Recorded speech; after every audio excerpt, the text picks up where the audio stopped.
Hoje nós estamos conversando sobre esse tema perseverança, e a gente tem falado que a nossa vida não é uma corrida de 100 metros rasos, a nossa vida é uma maratona. Assim como a mensagem de hoje é uma maratona. Eu tenho muita coisa boa para dizer para vocês, eu não sei se eu vou conseguir fazer isso antes do meio-dia. Não, dá. Antes do meio-dia dá, tipo 10 para o meio-dia eu acho que dá. Mas a vida é uma maratona e não é uma corrida de 100 metros rasos. E essa maratona ela é marcada por vários momentos de instabilidade. Essa maratona ela é marcada por momentos onde a gente vai lá embaixo, às vezes, onde a gente vai lá em cima, momentos onde a gente está cheio de alegria e momentos onde a gente está cheio de tristeza, não é mesmo? A vida não é a maratona da nossa vida não é algo linear, algo constante, onde a gente está sempre com um sorriso, onde a gente está sempre bem. A nossa vida, ela é cheia de surpresas. Por isso, uma palavra primordial na nossa maratona é perseverança. É perseverança na maneira como a gente vive, nos treinos, é perseverança na dieta da maratona, é perseverança na corrida, é perseverança diante do cansaço, é perseverança diante do desânimo. Perseverança é uma palavra-chave. Por isso a gente tem usado esse texto de Hebreus, capítulo 12. Esse texto de Hebreus ele mostra para a gente que nós somos parte de uma equipe vitoriosa. Vocês já perceberam? Olha só, portanto, nós também, que uma vez estamos rodeados por tão grande nuvem de testemunhas, pessoas, homens e mulheres que no passado viveram a sua vida e persistiram, eles venceram, eles cruzaram a linha de chegada.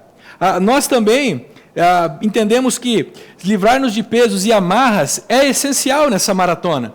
Livremos-nos de tudo o que nos atrapalha e do pecado que nos envolve. E corramos com perseverança a corrida que nos é proposta. Tem coisas na nossa vida que não são pecados, mas a gente precisa abandonar. Tem hábitos, tem manias que a gente vai adquirindo ao longo da vida, ambientes, práticas profissionais, coisas que a gente vai fazendo, mas que nos impedem de correr bem a maratona da vida que Deus nos deu.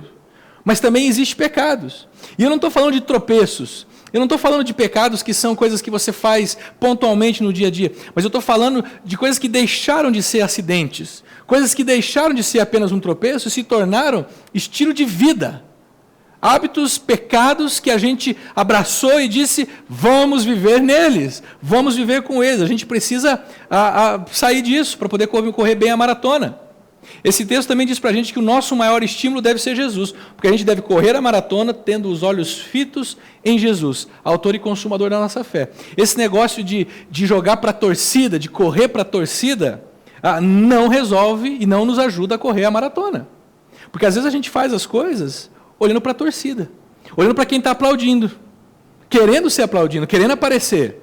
E nem sempre a torcida nos aplaude quando nós estamos fazendo a coisa correta. Muitas vezes a torcida nos aplaude quando nós estamos fazendo a coisa errada.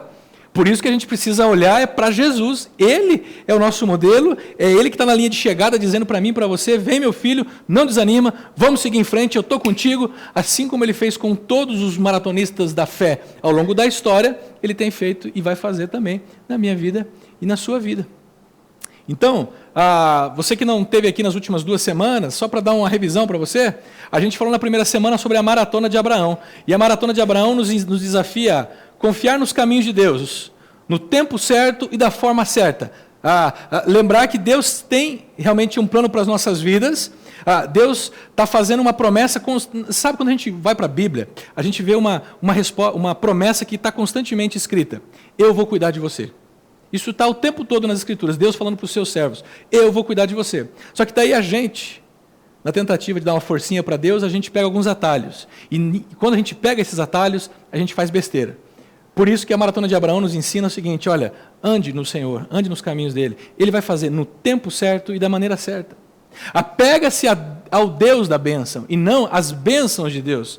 E não sei se você lembra quando Deus pede a Abraão o seu filho Isaque, ele está dando um checkmate em Abraão. Ele está dizendo, olha Abraão, você vai ficar comigo ou vai ficar com as bênçãos que eu dei?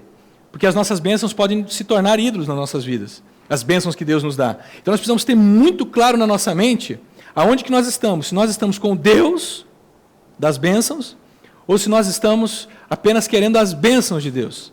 Semana passada a gente falou sobre a maratona de Isaac. E a maratona de Isaac, uma das coisas que a gente aprendeu semana passada, que é importante, é que escolher o nosso parceiro de maratona é a segunda decisão mais importante da nossa vida.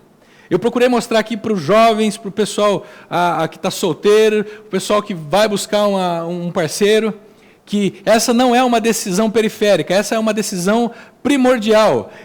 E, por sinal, a escolha do parceiro não vem depois da escolha profissional.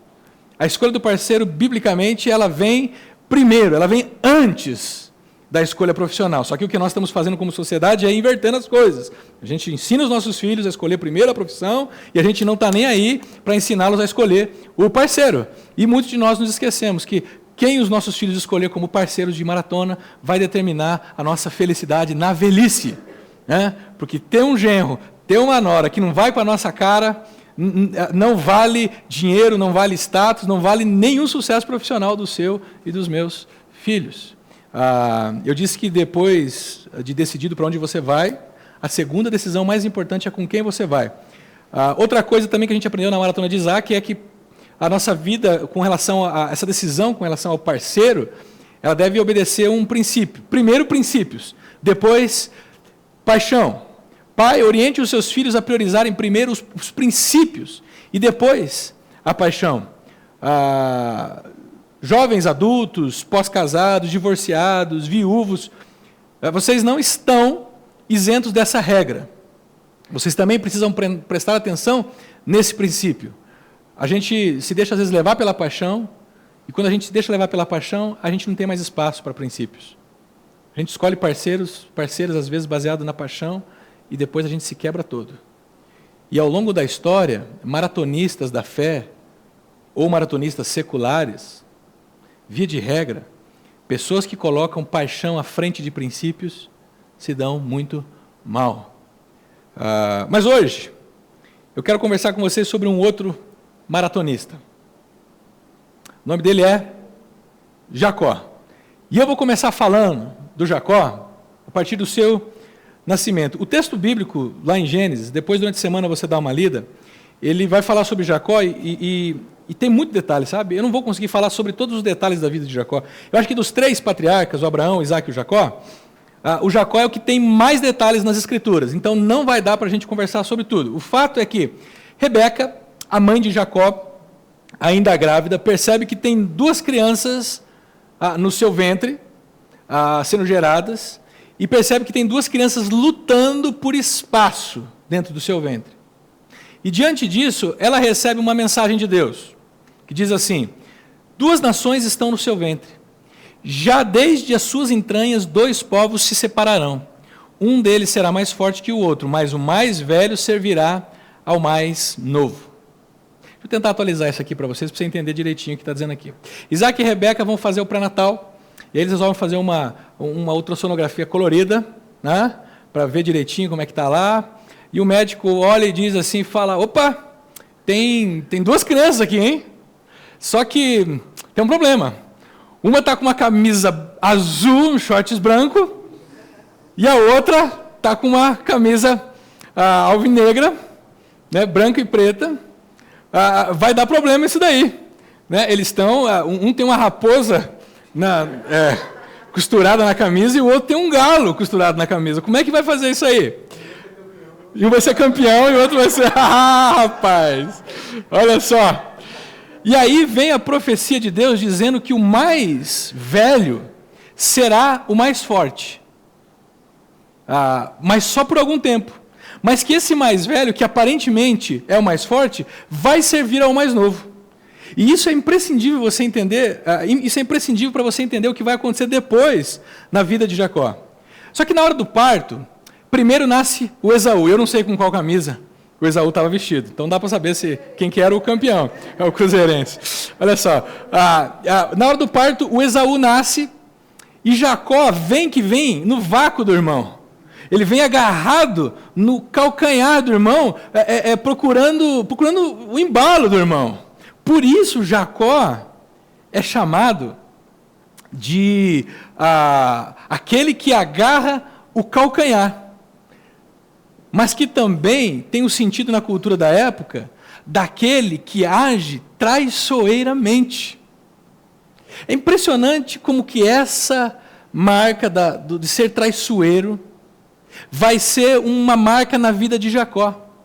Um homem que ganha espaços na vida confiando na sua astúcia, na sua esperteza. Um homem que confia demais nas suas próprias estratégias. E isso vai ser um rastro que ele vai deixar ao longo da sua vida por onde ele passa. Você sabe que Jacó passou por algum lugar quando existe ali uma história de traição. Você sabe que Jacó passou por ali quando existe uma história de manipulação, onde uma outra pessoa foi induzida ao erro, onde uma outra pessoa foi enganada. Aí você sabe que Jacó passou por ali. O rastro de Jacó na jornada, a primeira história onde fica claro que ele é traiçoeiro, envolve o direito de primogenitura de seu irmão Esaú, o irmão mais velho. O que era o direito de primogenitura? O direito de primogenitura na antiguidade era aquilo que o irmão mais velho tinha por ser o primeiro filho. Primeiro, ele tinha direito de porção dobrada na herança. Quando dividia a herança, o filho mais velho tinha direito a 2 porções. O filho mais velho tinha direito, por exemplo, a liderar o clã, depois que o pai morresse. Assim que o pai falecesse, ele se tornava o líder do clã. O filho mais velho também, antes do pai partir, num determinado momento, o pai chamava os filhos e dava uma bênção para os filhos.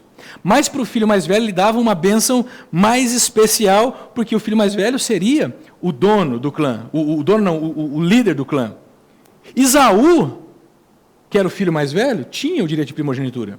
E um dia Esaú chega cansado da sua caçada, faminto, e Jacó está preparando um ensopado de lentilhas. E Esaú entra, sente o cheiro e fala: ô Jacó, me dá um cadinho desse caldinho de lentilha que você está fazendo para mim aí, rapaz, estou morrendo de fome. E Jacó fala: claro.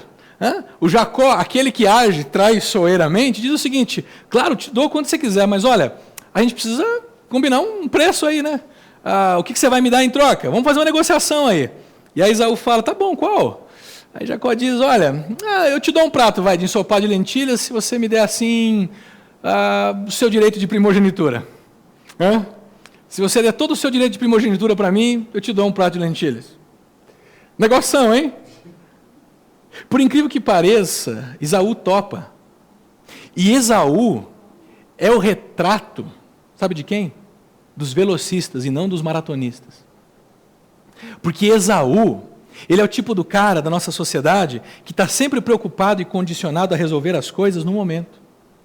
E eles não percebem que pratos de lentilhas que nos são oferecidos hoje nos apresentam amanhã uma conta impagável. Uma conta que a gente vai ter que pagar pelo resto de vida.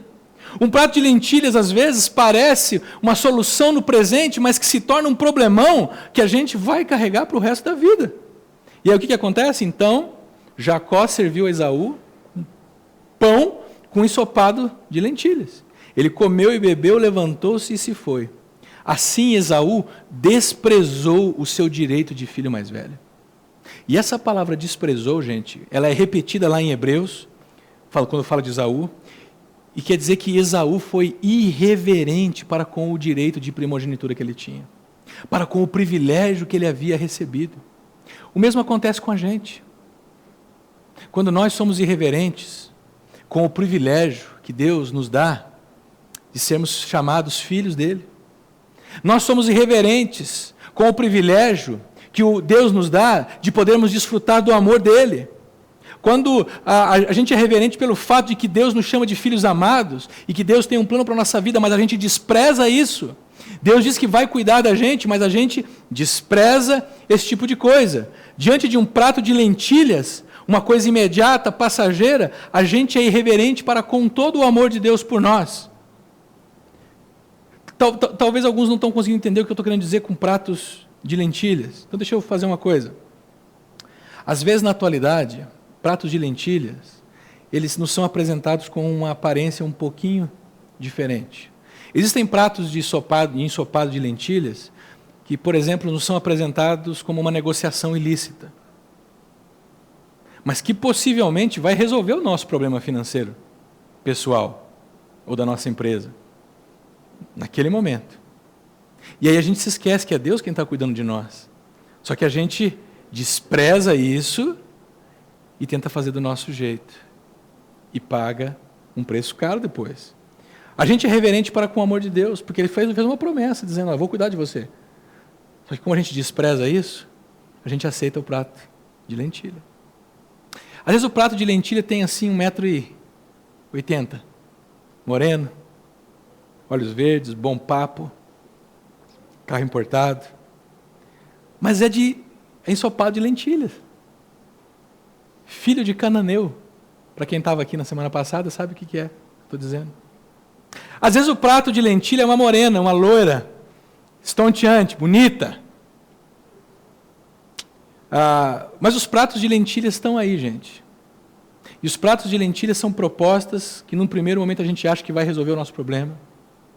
Mas não interessa, Fernando. Não interessa que deu certo. O que interessa é que eu estava com vontade de fazer, eu fiz. Esaú é um cara regido pelo apetite, pelo estômago. Ele não se importa com o futuro, ele não se importa com a sua jornada.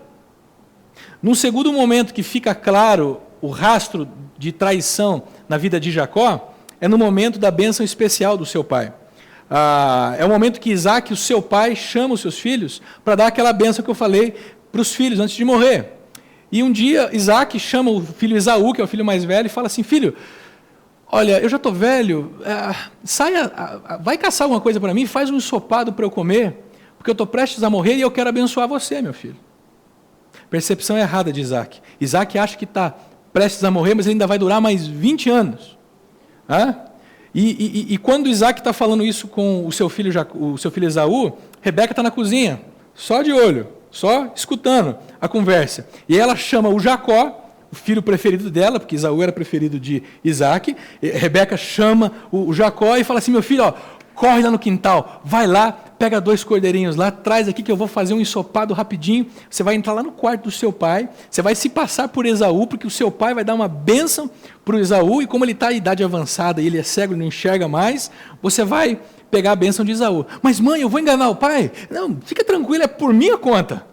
Se der errado, depois eu assumo a conta. Mas mãe, tem um problema técnico, Esaú é peludo e eu sou pelado. Como é que faz? Não tem problema, eu vou pegar um casaco, eu vou pegar uma pele de carneiro, vou passar um presto-barba assim nele, e você vai botar no braço e no pescoço, seu pai vai cair direitinho. Jacó entra no quarto do pai, traz o ensopado e engana o pai, direitinho.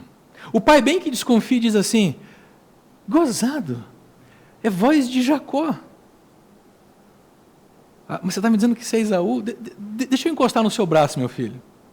E ele encosta no braço, percebe o braço peludo, e diz, engraçado, braço de Jacó, braço de Esaú, voz de Jacó.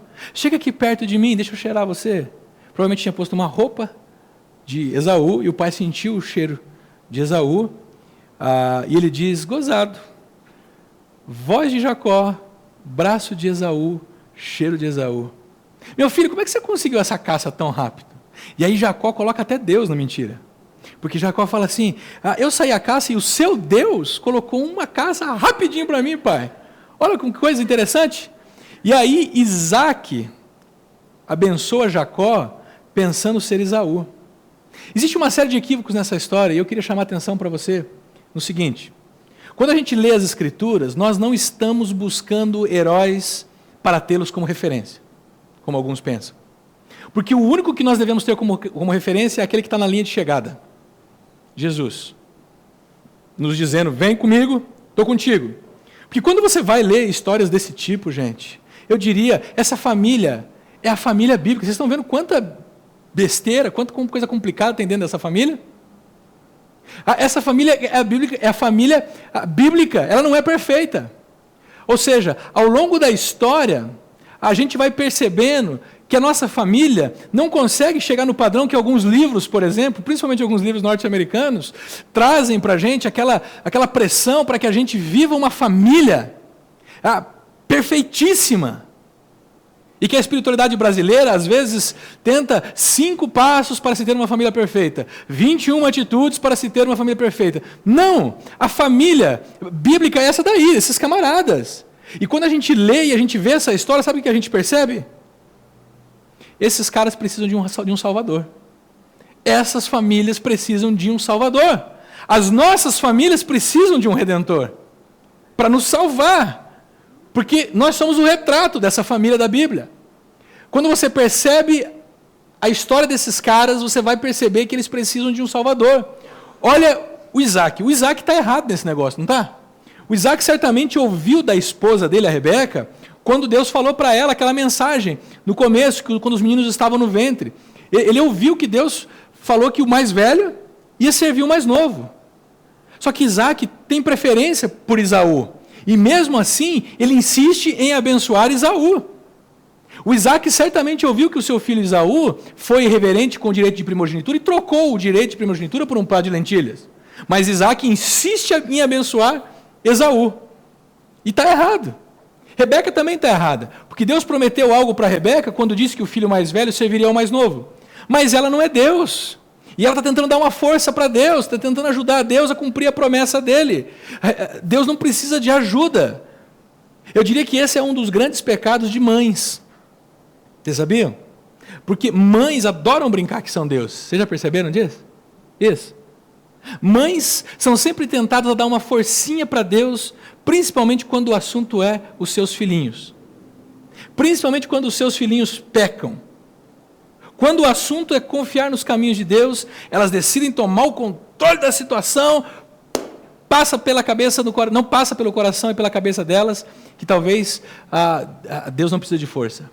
Elas acham que Deus está ocupado demais, e aí elas vão dar uma força para Deus e vão fazer a coisa acontecer na vida dos seus filhos. E é isso que Rebeca faz. Comete um grande pecado de muitas mães. Esaú também está errado. Esaú está errado porque vendeu o seu direito de primogenitura. Não importa se agora ele percebeu que ele vendeu barato demais, ele tinha que ser honesto. Quando o pai chamou ele, devia falar: pai, não dá para o senhor me abençoar, eu troquei. Eu troquei o direito, agora eu vou ter que assumir essa consequência. Jacó está errado. E Jacó está errado por quê? Porque ele engana o próprio pai. Jacó faz uso da fragilidade do pai, que tem uma deficiência visual. Jacó coloca o nome de Deus na mentira. Olha para essa família, não sobra um, gente. Não sobra um. Essa família é bíblica, precisa de um redentor. A consequência disso tudo, sabe qual que é? É que Esaú se volta contra Jacó. E Esaú promete que assim que o pai dele falecesse, que o corpo esfriasse, ele mataria Jacó. Olha o que uma mãe, tentando tomar o controle da situação, gera na vida dos seus filhos. Ela conseguiu perder o seu predileto, porque agora o seu predileto vai ter que viajar para longe para não ser morto. E ela instala na vida dos seus filhos uma inimizade que vai durar mais de 20 anos. E aí ela tem que administrar rancor para tudo quanto é lado na sua casa. Imagina o Jacó sabendo que a esposa enganou.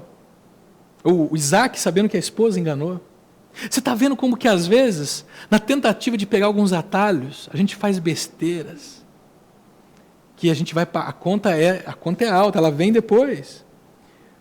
Quando Rebeca, então Rebeca chama Jacó e fala assim: meu filho, é o seguinte, vamos ficar aqui não, porque vai dar morte isso daqui. Foge lá para a casa dos meus parentes, lá em Padã Arã, onde mora meu irmão. E só para reforçar o que eu disse semana passada, a Rebeca também dá um conselho para o seu filho, assim como Abraão tinha dado um conselho para o seu servo. Olha, não toma mulheres para você das filhas dos cananeus. Ela fala: vai para lá, aproveita, casa-se com uma moça da minha família, mas não casa com uma hitita, porque essas hititas que casaram com Esaú, seu irmão, têm dado um trabalhão para mim, têm me deixado amargurada. Isaac chama Jacó, legitima o conselho de Rebeca, e Jacó então foge. E aí nós temos a sua fuga e a primeira experiência de Jacó com Deus. Porque no caminho para Padã Arã, Jacó para dormir. Pega uma pedra de travesseiro, né, e se deita para dormir. Naquela noite ele tem uma visão. Ele tem uma visão de uma escada que começava no chão e que tinha a sua base no chão, mas essa escada subia na direção dos céus e tocava na eternidade. E diz que anjos desciam por essa escada e subia. Quando Jacó acorda, ele tem a nítida sensação de que Deus tinha estado presente naquele lugar. Jacó está fugindo de um problema. E ele está fugindo agora para uma outra terra, e nesse momento ele se encontra com Deus. Ele percebe que Deus esteve naquele lugar. Ele vai chamar aquele lugar de Betel, casa de Deus. E ali ele ergue um memorial para não se esquecer de que foi ali que Deus, pela primeira vez, se mostrou a ele. Agora, deixa eu chamar a sua atenção para o seguinte. Essa experiência, nessa experiência, Jacó escuta Deus falando algumas coisas para ele. Eu sou o Senhor, o Deus de seu pai Abraão, o Deus de Isaque. Seu pai Abraão, seu avô Abraão, e o Deus de seu pai Isaque. Darei a você e a seus descendentes a terra na qual você está deitado. Os seus descendentes serão como o pó da terra e se espalharão para o oeste, para o leste, para o norte e para o sul. Todos os povos da terra serão abençoados por meio de você e da sua descendência. Estou com você e cuidarei de você aonde quer que vá. Eu o trarei de volta a esta terra. Não o deixarei enquanto não lhe fizer o que prometi. Olha algumas frases interessantes nessa conversa de Deus com Jacó. Eu sou o Deus de seu pai Abraão e o Deus de Isaque. Deus se apresenta como Deus de Abraão e de Isaque. Mas Deus ainda não é o Deus de Jacó. Deus ainda não é o Deus de Jacó. Deus é o Deus de Abraão, mas ainda não é o Deus de Jacó. Jacó convive numa família aonde Deus se revela. Jacó tem experiências com Deus de tabela por causa do seu pai e por causa do seu avô. Jacó se beneficia de algumas experiências com Deus por causa do seu pai e do seu avô, mas Deus ainda não é o Deus de Jacó. E aqui para mim existe esse grande perigo de gente que é filho de crente, que por tabela usufrui ou se beneficia das bênçãos dos seus pais, por causa que os seus pais andam com Deus, e eles acham que porque os seus pais andam com Deus, eles também andam com Deus de tabela. Gente que cresce ouvindo história bíblica, gente que cresce indo para a igreja, gente que cresce aprendendo a fazer oração, aprendendo a vir na igreja todo domingo, mas que não desenvolve uma relação íntima e pessoal com Deus, uma relação própria, mas desenvolve apenas uma religiosidade, porque na verdade Deus é só Deus dos pais deles. Eles ainda não tiveram uma experiência marcante com Deus, eles ainda não se renderam ao amor de Deus nas suas vidas. Tem gente que vive uma relação de experiência, de relação com Deus, com a experiência do pastor. Domingo após domingo, o cara precisa ouvir o que Deus disse para o pastor, para ele depois ouvir o que Deus disse para ele, através do pastor. Mas ele não tem uma relação com Deus de buscar durante a semana, ouvir ele próprio, do próprio Deus.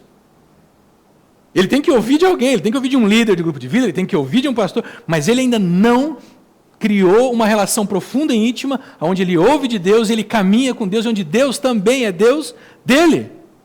Ainda, darei a você e os seus descendentes a terra na qual você está deitado. Seus descendentes serão como o pó da terra e se espalharão para o oeste, para o leste, para o norte e para o sul. Todos os povos da terra vão ser abençoados por meio de você e da sua descendência. As promessas feitas a Abraão e depois a Isaque, agora Deus diz que essas promessas também são para você, Jacó. O que eu disse para Abraão e para Isaque, eu estou dizendo para você. E eu quero te chamar a atenção para um negócio aqui. Porque Deus escolhe Jacó, não é porque ele é o mais bonito, não, gente. Vocês perceberam? Deus não escolhe Jacó porque ele é um mocinho bom. Pelo contrário, vocês perceberam que Jacó é o enganador? Vocês perceberam que Jacó é o traiçoeiro? É aquele que manipula? Você já parou para pensar na matéria-prima que Deus escolhe para trabalhar na história através dessa matéria-prima? Eu diria que às vezes Deus escolhe o pior da geração para trabalhar através deles nas nossas vidas. Como pastor há algum tempo, isso fez muito sentido quando eu percebi isso. Porque às vezes ao longo da história, eu não sou ninguém para dizer quem é matéria-prima ruim ou boa, porque eu sou das piores. Aqueles que me conhecem sabem do que eu estou falando.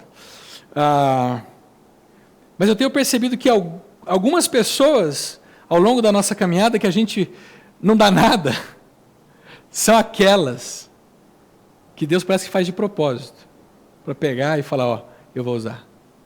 Aquelas pessoas que talvez não tenham a mínima probabilidade, a mínima tendência para se tornar um discípulo de Jesus. A vida deles está na lama mais do que qualquer outra coisa. E parece que são essas pessoas que Deus escolhe para fazer algo na vida delas. Olha o que Deus fala para Jacó: eu estou com você e cuidarei de você onde você quer que você vá. Eu trarei de volta a esta terra, não o deixarei enquanto não lhe fizer o que está prometido. Jacó, confia em mim, Jacó. Eu sei quem você é traidor, você é enganador, rapaz, mas confia em mim, eu vou cuidar de você, eu tenho um plano para você e eu vou fazer o que eu prometi. Eu acho que lendo a história de Jacó, uma coisa que a gente não pode se enganar é o seguinte: a história de Jacó não é a história de como um homem alcançou o favor e o amor de Deus, mas é a história de como o favor e o amor de Deus alcançou um homem e como isso vai mudar a sua vida. Não é como um homem alcançou Deus, mas como Deus alcançou a vida de um homem. A minha história não pode ser contada a partir da perspectiva de que eu alcancei o amor de Deus. A minha história tem que ser contada a partir da perspectiva de que Deus me alcançou com o seu amor. A sua história não é você que alcança Deus. É Deus que com o seu amor e graça alcança você e transforma você. É a história de como que Deus surpreendeu a mim e a você com a graça dele e decidiu cuidar de nós. Ponto. E isso nos constrange. Eu não sou amado por Deus porque eu era melhor, porque eu era mais bonitinho. Eu não sou alvo da graça de Deus porque eu fazia as coisas direitinho. Não, eu sou alvo da graça de Deus porque Ele decidiu me amar e isso me constrange. Mas quem não entende isso, que eu estou dizendo para vocês, faz o que Jacó fez em seguida. Olha a oração tola que Jacó faz. Se Deus estiver comigo, cuidar de mim nesta viagem que estou fazendo, prover-me de comida e roupa, se Deus fizer isso. Ele acha que Deus é tão pequeno, Jacó é tão sem noção de quem é Deus, que ele propõe uma barganha com Deus, depois de Deus falar para ele que ia cuidar dele. Ele acha que Deus é que nem o irmão dele, Esaú, que troca por um prato de lentilhas as coisas. Ele complementa: prover-me de comida e roupa e me levar de volta em segurança à casa de meu pai, então o Senhor será o meu Deus. Gente, vem comigo. Deus aparece para um cara que está fugindo, jurado de morte, fala: eu vou cuidar de você. E esse cara olha e fala: tudo bem, se você cuidar de mim, me dê a roupa, me fizer isso, aí sim você será meu Deus. Se eu fosse Deus, eu ia falar: Jacó, vai se catar, rapaz. Vai ralar na vida, meu. Pô, tô aqui, tô te dando tudo, quero cuidar de você, você vem com esse papo furado para mim, meu irmão. Vai se lascar um pouquinho, vai ralar um pouquinho. Por sinal, eu preciso ligar para o anjo Gabriel para ele me trazer Esaú aqui, porque eu preciso ter uma conversa com Esaú agora. Chama o Esaú lá. Jacó faz uma oração tola, teologicamente incorreta, e Deus acolhe Jacó na sua tolice, assim como acolhe a mim e a você nas nossas tolices. Deus não desiste de Jacó apesar da sua mesquinhez. Deus não abandona Jacó por causa da sua falta de visão. A história de Jacó continua. Ele está fugindo para onde? Para a casa da sua mãe, dos seus parentes, em Padã Arã. Jacó chega em Padã Arã, que ficava no norte da Mesopotâmia, atual Síria. E quando Jacó chega lá, ele vê alguns pastores, e como ele era pastor, ele entendia do assunto. Começa a conversar com o pessoal: e aí, gente, tudo bem com vocês? Tal? Vocês são aqui da região? Sim, da região, tal. Vocês moram por aqui? Moram, sim. Vocês conhecem um tal de Labão? Lembra do Labão, que a gente conversou semana passada? Vocês conhecem um tal de Labão, que é o tio dele? Sim, claro, conhecemos Labão. Ele mora a alguns quilômetros daqui. E olha, por sinal, eles apontam para o horizonte e falam assim: está vendo ali aquele rebanho? Aquele rebanho é dele. E tá vendo quem está cuidando do rebanho ali? É a filha dele. Ela está vindo lá, ó, Raquel. E o texto diz que ele ainda estava conversando quando Raquel chegou com as ovelhas de seu pai, pois ela era pastora, pastora de ovelhas. Quando Jacó viu Raquel, filha de Labão, irmã de sua mãe, e as ovelhas de Labão, vocês estão percebendo que já deu uma melhorada de Isaac para Jacó, né? O Leandro não concordou comigo ontem, mas vocês viram que o Isaac na semana passada ele viu camelos, enquanto a Rebeca viu Isaac. O Jacó não, o Jacó já olha as ovelhas, mas ele vê a Raquel. Né? Ele já vê a Raquel, já consegue enxergar a Raquel primeiro.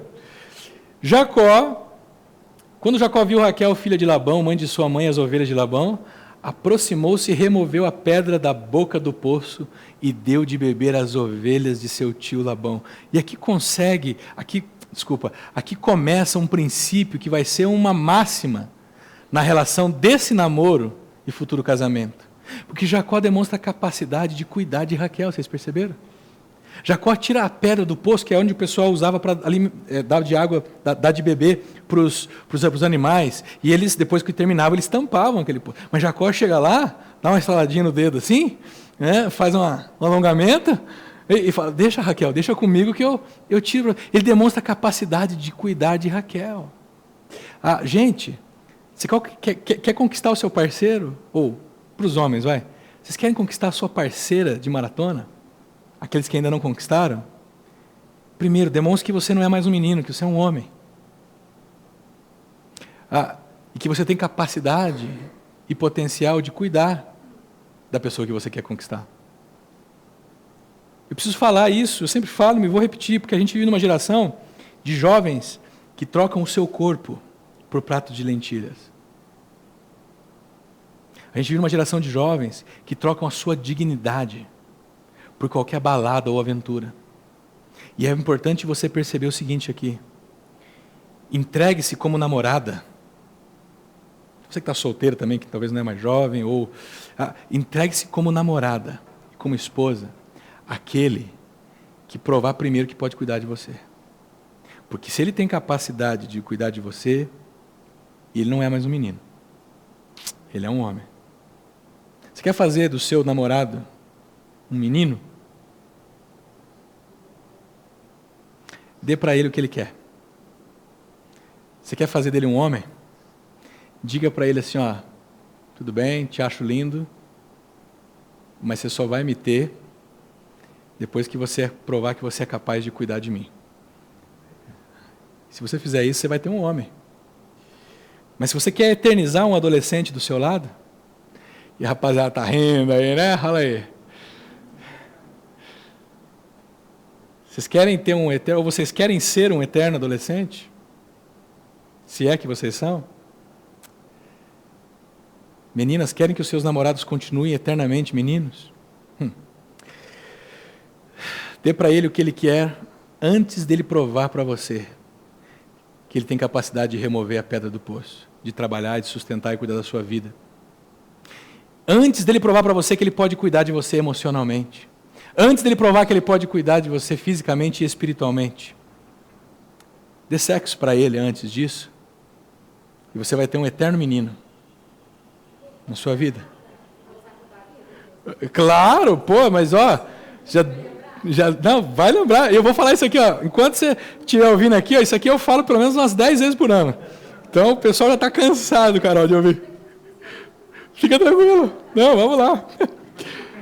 Gente, a história não para aí, porque quando Jacó chega na casa do tio Labão, e passa um mês lá na casa do tio, o Labão chega para ele e fala assim, escuta Jacó, eu quero te explorar, tá? Mas nem tanto assim, Jacó. Então me diga aí, você já está um mês aqui, você está trabalhando para mim, me fala aí, o que você quer como salário? Eu vou te pagar alguma coisa, me fala aí. E Jacó fala assim, não quero dinheiro não, cara, eu quero a sua filha. E por ela eu trabalho 7 anos. Essa Raquel, cara, virou com o coração do Jacó, tanto que ele fala o seguinte, eu trabalho 7 anos por ela, é esse o preço.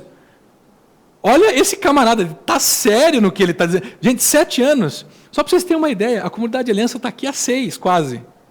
Esse camarada ia estar trabalhando desde que a gente chegou até daqui no final de 2015 ainda. Esse cara é um cara que está provando que ele é capaz de cuidar de uma mulher. E Jacó trabalha 7 anos por Raquel, e depois de 7 anos, ele diz para Labão o seguinte, então disse Jacó a Labão, entregue-me a minha mulher, cumpri o prazo previsto e quero me deitar com ela. Vamos voltar na lição bíblica da semana passada, que espantou muita gente aqui. O fato de Isaac, estou falando de Isaac, não Jacó, o fato de Isaac deitar-se com Rebeca, de fazer sexo com ela, significa que eles se casaram, certo? Infelizmente, tem hoje em dia gente que já foi casada com muito mais gente do que imagina. Ou gente que está se casando com muito mais gente do que se imagina. Porque para Deus, sexo não é uma banalidade. Sexo não é um chopinho que você acrescenta a uma noitada. Sexo é o ápice de um homem e uma mulher na sua intimidade. Não o ápice de crianças, não o ápice de adolescentes fazendo sexo. É o ápice de um homem e uma mulher que decidem aprender a amar um ao outro, a cuidar um do outro ao longo de uma maratona. E Jacó não se deitou com Raquel ainda. Presta atenção. Jacó está há 7 anos trabalhando para essa mulher, ele não se deitou com ela ainda. E ele está trabalhando para isso. De novo, quer fazer do seu menino um homem, não dê sexo para ele, e aí sim ele vai virar homem. Quer deixar ele eternamente menino, dê sexo para ele, e mesmo depois do casamento, você vai vir reclamar para o pastor que ele é um menino que ele não assume responsabilidades. Por quê? Porque você deu sexo para ele antes do casamento, e agora no casamento ele não assume responsabilidades. Pronto. Inimigos feitos, vamos lá. O que acontece, diz o texto, então Labão reuniu todo o povo daquele lugar e deu uma festa. Mas quando a noite chegou, deu sua filha Lia a Jacó, e Jacó deitou-se com ela. Já viu aquele tal assim, um dia da caça, um dia do caçador? Possivelmente Jacó bebeu demais naquela festa de casamento. Então, não beba, se você casar, não beba na sua festa de casamento, não fique caindo. Jacó entrou na tenda dele, tudo escuro, depois de dias de festa, a noiva entrava toda coberta de véu. Jacó está há 7 anos, gente, 7 years, 7 anos esperando aquele momento. Você acha que ele ia acender a luz da tenda para poder tirar o véu e falar em você mesmo? Não, cara, o cara está subindo nas paredes, já dando nó e pingo d'água, beliscando azulejo. Ele está apressado demais. E ele vai e se deita com Lia. E na manhã seguinte ele acorda, ele olha para o lado assim e fala: nossa, Raquel, como você está parecida com Lia? Como que você está parecida com Lia, Raquel? Espera aí que eu dei um pau aqui, sumiu o meu texto aqui. Como você está parecida? É toda manhã que você, quando você dorme, quando você acorda parecida com Lia assim, ou Raquel? E aí...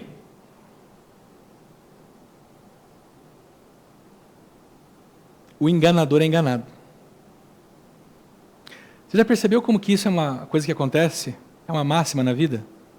Gente que vive traindo, gente que vive manipulando, dando uma de espertinho, sempre tentando fazer as coisas nas escuras. Quanto mais manipulam, mais se dão mal. Enganadores são enganados. E aí Jacó vai reclamar para o sogro, vai falar assim, cara, eu trabalhei 7 anos por Raquel, você me deu ali. E aí Labão puxa o código do consumidor, e fala o seguinte, aqui é o seguinte, Jacó, deixa eu te falar uma coisa, aqui no item 2 do artigo tal, parágrafo 1º, diz que aqui a filha mais nova não pode se casar, se a mais velha ainda não tiver casado. Então, por isso que a gente deu a Lia para você. E o negócio vai para o pau, cara. Aí Jacó já chama o advogado, vai para a justiça, e os dois entram lá no juizado de pequenas causas, e bate-boca daqui, bate-boca dali, entram num acordo. O acordo era o seguinte: ok, você casou com Lia, tudo bem. Mas como você fez sexo com ela, então, como você casou com ela, não tem como voltar agora, certo? Então Labão diz o seguinte: ok, eu vou dar Raquel para você. Mas você vai ter que trabalhar mais 7 anos para mim. E aí Jacó, gato escaldado, medo de água fria, tudo bem, eu trabalho mais 7 anos, só que pagamento adiantado. Eu quero a minha mulher. E aí ele tem Raquel, Labão dá Raquel para ele, só fala, você vai ler o texto, vai dizer que, você vai perceber que só esperam passar esse tempo do casamento, das noites de núpcias e tal, do tempo de núpcias, e aí ele dá Raquel para Jacó. E aí ele vai trabalhar 7 anos, e depois ele trabalha mais 6 anos ainda para Jacó, para Labão. E nesse período acontece um fato, porque Deus abençoa tremendamente Jacó, nesse período. Mas Jacó ainda acha que o que está fazendo ele prosperar é a sua astúcia. é a sua esperteza. Ele fez um acordo com o sogro sobre as ovelhas, os camelos, os cabritos, dizendo o seguinte: olha, cabrito de tal cor, se nascer assim, tal cor vai ser meu, se nascer de tal cor vai ser sua. E aí nascia da cor de Jacó, aí o sogro ia lá e trocava, o Jacó também trocava, e Jacó continuava nascendo os cabritos e os camelos da cor que era dele, e ele foi enriquecendo, e ele continua achando que é ele a esperteza dele. Quando você lê o texto lá, você vai ver que ele faz algumas magias, o Jacó. Né? Ele pega uns galhos de uma árvore, ele abre o galho na raiz, e, eu não posso falar tão abertamente que eu vou falar aqui agora, porque tem uns crianças no auditório, mas ele põe isso em frente, o lugar onde os animais cruzavam, para que os animais cruzassem olhando para aquilo. E aí ele acreditava que aquilo era que fazia alguns nascerem listrados, outros com manchas, outros puros na cor, e ele acha que é isso que está abençoando ele não consegue perceber que Deus está abençoando ele, e que Deus está abençoando inclusive Labão, porque Labão está com ele também. E Jacó começa a enriquecer, começa a prosperar, e aí tem um problema, pessoas começaram a se levantar contra ele, e aí ele trabalhou 6 anos, mais 6 anos, mais 7 anos, e aí acontece a sua fuga agora, de Padã Arã, de volta para Canaã. E a sua segunda experiência com Deus. Percebe que o cara que é traiçoeiro, manipulador, que gosta de atalhos, está sempre fugindo. A gente está sempre fugindo quando a gente não faz as coisas como tem. A gente quer pegar atalhos, a gente está sempre tendo que fugir de algo, porque é um problema que a gente gera. Quando Jacó está enriquecendo, as pessoas se levantam contra ele e isso vai fazer ele fugir de lá. Jacó, porém, ouviu falar que os filhos de Labão estavam caluniando. Jacó tomou tudo que o nosso pai tinha e juntou toda a sua riqueza à custa do nosso pai. Isso é uma mentira. Mas eles começaram a espalhar essa notícia e difamar Jacó. Então Jacó percebeu que a atitude de Labão para com ele já não era a mesma de antes. Mudou o clima, o Senhor começou a pegar no pé, toda hora ele mudava a regra do jogo e tal. E o Senhor disse a Jacó: volte para a terra de seus pais e de seus parentes e eu estarei com vocês. Agora, olha a última frase: eu estarei com vocês. Gente, Jacó poderia perguntar para Deus assim: como que eu vou voltar para a terra do meu pai? E Deus diria para ele: Jacó, volta do jeito certo, cara. Você está aí na casa do seu tio, fala para ele que você vai embora, junta as coisas e vai embora, porque eu estarei com vocês. Mas Jacó escuta isso e resolve fazer a mesma coisa que o seu avô Abraão fez, a mesma coisa que o seu pai Isaac fez em algumas situações, e resolve cumprir a promessa de Deus do seu jeito. Sabe o que ele faz? Ele pega as suas esposas, pega os seus filhos, os seus netos, pega o seu gado, e na calada da noite, ele foge. Labão fica indignado, porque imagina você acordar pela manhã e descobrir que o seu genro fugiu com as suas filhas, os seus filhos, fugiu com seus netos para uma terra distante. As filhas tudo bem, mas neto? Levou embora os netos, não deixou eu dar um beijo nos netos, não deixou eu me despedir dos netos. O que é isso? Labão vai atrás dele e fala: vou perseguir esse cara. 7 dias ele corre atrás de Jacó e encontra ele nas montanhas de Gileade. No caminho, Deus aparece para Labão e fala assim: olha, você não encoste um dedo em Jacó, viu? Eu estou dizendo, não faz mal para ele. E aí Labão, quando alcança Jacó, Labão chega mansinho. O Jacó e diz assim: cara, o que aconteceu? Por que você fez isso? Resolvem a questão, seguem a caminhada, mas Jacó continua achando que ele está resolvendo os problemas através da sua malandragem, da sua esperteza, da sua astúcia.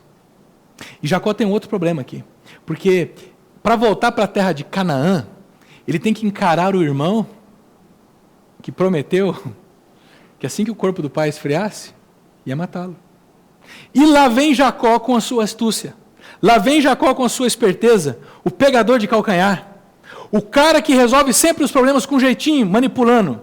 Ele pega parte do seu gado, parte das suas riquezas, separa em blocos e diz assim para o primeiro bloco: olha, vocês vão caminhando lá na frente e aí vocês vão encontrar Esaú, meu irmão. Quando vocês encontrarem Esaú, meu irmão, vocês se prostrem diante dele e digam: olha, Esaú, aqui são os presentes que o teu servo Jacó mandou te entregar. E aí Jacó manda o segundo bando e assim a cada 30 minutos Esaú recebe uns presentes. Porque é o seguinte, o Jacó está jurado de morte, então vamos tentar. E Jacó acha que é isso que vai apaziguar o coração de Esaú. Qual foi a promessa de Deus para ele? Volta que eu vou cuidar de você. Só que daí os primeiros que foram na direção de Esaú voltam para Jacó dizendo o seguinte, Esaú está vindo aí, ele tem 400 caras. Esaú está vindo na tua direção e ele tem 400 camaradas com ele. Assim, os presentes de Jacó seguiram à sua frente, ele, porém, passou a noite no acampamento. Naquela noite, Jacó levantou-se, tomou suas 2 mulheres, suas 2 servas e seus 11 filhos, para atravessar o lugar de passagem do Jaboque. Jaboque era um estreito rio que formava uma espécie de cânion, e eles tinham que passar por essa passagem para poder seguir viagem para Canaã. Depois de havê-los feito atravessar o ribeiro, fez passar também tudo o que possuía. Então pegou a família, passou, e aí Jacó ficou sozinho. Jacó e o seu rastro. Gente, já se passaram 20 anos, desde que ele enganou seu pai, desde que ele enganou o irmão. E depois de 20 anos, Jacó está voltando para casa, e ele está sozinho, com o Jacó, com o seu rastro, com a sua marca, com a sua personalidade. Ele e a sua confiança em si mesmo, achando que ele era o cara, achando que ele podia tudo. Então, veio um homem que se pôs a lutar com ele até o amanhecer. Assim como Abraão, no meio daquele momento turbulento na guerra, depois da guerra que ele salvou seu sobrinho, ele recebe a visita de um ser chamado de um homem chamado Melquisedeque, que era sacerdote e rei de Salém, que trouxe pão e vinho para ele. Jacó também recebe a visita de um homem. E Jacó luta com esse homem, com esse anjo, com Deus. É uma figura misteriosa ali no val de Jaboque. Só que daí Jacó está sozinho. E Jacó é teimoso. Porque Jacó confia nas suas próprias forças. Jacó acha que o jeito dele vai resolver a vida dele. E ele insiste com aquele homem a noite toda lutando com ele. E aquele misterioso homem não tinha vindo para matar Jacó. Tanto que num determinado momento dessa luta, aquele homem, para enfraquecer Jacó, ele dá uma cortada na coxa de Jacó, de tal forma que ele perde o equilíbrio, a mobilidade, a firmeza, e ele não tem mais como lutar. E aí, quando Jacó não tem mais como lutar, aquele homem misterioso diz, me deixa aí, porque já está amanhecendo. Aquele sujeito não veio para matar Jacó, aquele sujeito veio no momento onde Jacó está sozinho, com o seu pecado, com a sua vida, com a sua marca, com o seu rastro, para colocar Jacó em contato com a fragilidade dele.